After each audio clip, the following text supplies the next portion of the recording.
You have a message, actually several messages. The interface needs to show you that you have new messages and exactly how many. The red notification badge is an elegant and simple solution, a highly visible circle with a number. Simple, clear and convenient. But wait, the circle is bright red, the most distracting color, and it's round, the most attention-grabbing shape, and it sits right on your home screen, creating massive FOMO. It sounds like a manipulative piece of design that destroys our attention and breaks our focus. Everyone says so, and it sounds perfectly logical, except it's not true. The impact of badges has been studied quite a bit, and if you look at the research, the whole brain-destroying effect doesn't really hold up. Out of 5 public studies, only one shows a noticeable impact, and only in one specific scenario, which app a user will open first when looking at their screen. In that case, the presence of a badge slightly increases the probability of a tap. So the tech fans version that it's just a convenient design choice is a half-truth. And the productivity gurus version that it destroys your life and you urgently need a dopamine detox is just a lie. The other 4 studies are pretty conclusive. There is no direct link between badges and stress or losing track of your goals. Yes, there might be a slight discomfort from unclosed tasks, the well-known Zeigarnik effect, but it doesn't pierce our mental defenses. As long as you have a specific goal, badges barely affect your behavior. But behind this debate lies something far more important.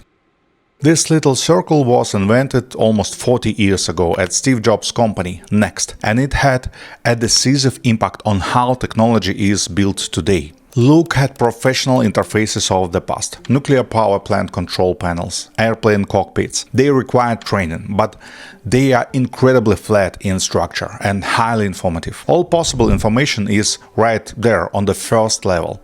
To the untrained eye, it's a bunch of noise. To the trained eye, it's the ability to read everything in seconds. This is exactly how the computer interface was originally conceived. Jobs' idea in 1988 was simple. Combine the application panel and the badges in one place, the dock. When you're running applications, things can get lost. These icons can get hidden. And you might want to read your mail at a moment's notice. So we allow you to take any icon and take it over to any one of these dock positions, and it'll snap in and dock. And the minute it docks, nothing can go in front of it. This was the first flat, unstructured environment with equal elements.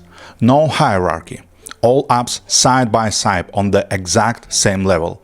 This was the foundation of what we can call direct competition between apps for the user's attention. Except back then, this competition didn't work. People sat down at a computer with very specific goals. To write a document, to check mail. It was the hospital behavioral model. You show up at the trauma ward with a broken leg, and you're probably not going to get distracted by the optometrist sign on the way.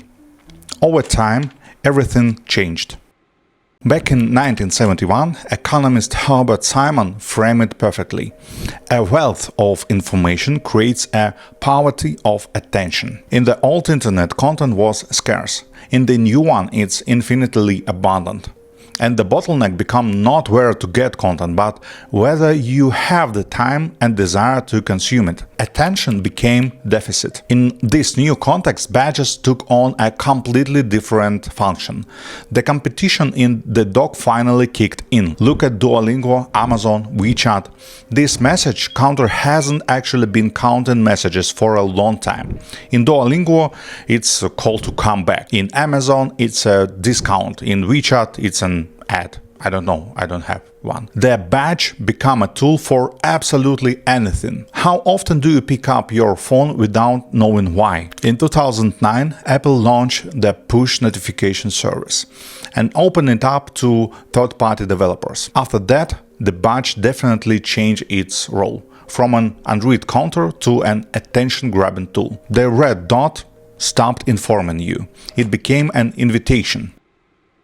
Today, red notification circles are mostly discussed in the context of productivity, burnout, and dopamine detox. But this conversation distracts us from the real essence. On a foundational level, the modern internet runs on heavy infrastructure, ad exchanges, analytics systems, and real-time bidding auctions. Every millisecond, algorithms are selling impressions to advertisers. But for this money-making machine to even start, it needs one simple condition. You have to unlock your phone and open a specific app. The problem for these companies is that they can't force you to do that directly. Your smartphone screen is strictly regulated by iOS rules. It's like a shopping mall with a rigid design code, where stores are banned from having flashy signs. The only legal tool they have is the ability to turn on a tiny red light above the entrance. That is exactly why developers look for any excuse to turn it on. And they have to do it in a way that doesn't frustrate you into turning notification off completely, because that effectively cuts off their direct access to you. Of course, this isn't about you or me personally. The system operates on statistics.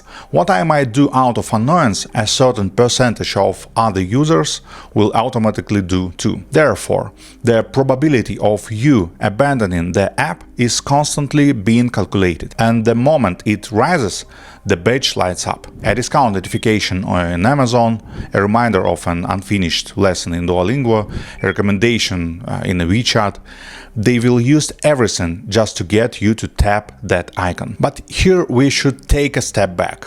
When we see all this strict math behind the interface, it's easy to demonize the process, and it immediately feels inhumane. It starts to feel like corporations are mining our attention the way they extract oil or coal from the ground. But in reality, companies aren't fighting over a faceless resource. They need our interaction, they want our choice, and they try to influence it. And that is exactly why they are forced to build trust, create the empathy or illusion of empathy, and craft loyalty. You can look at this math from very different perspectives. You could say that you are mine and your attention is the coal they are digging out of you.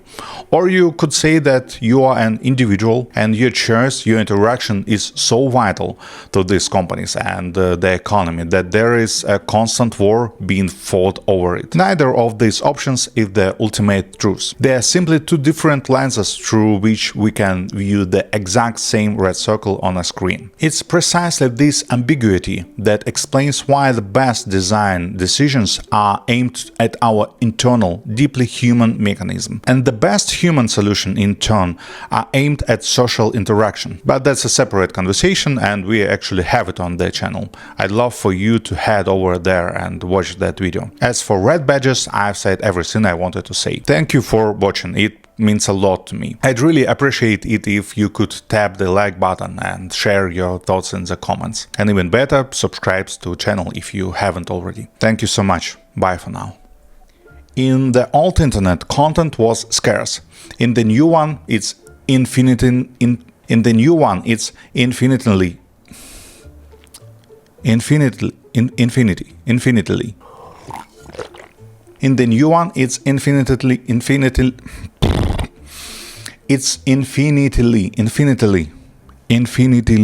millisecond algorithms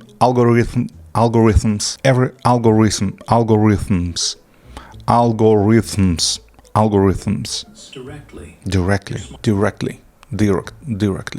It starts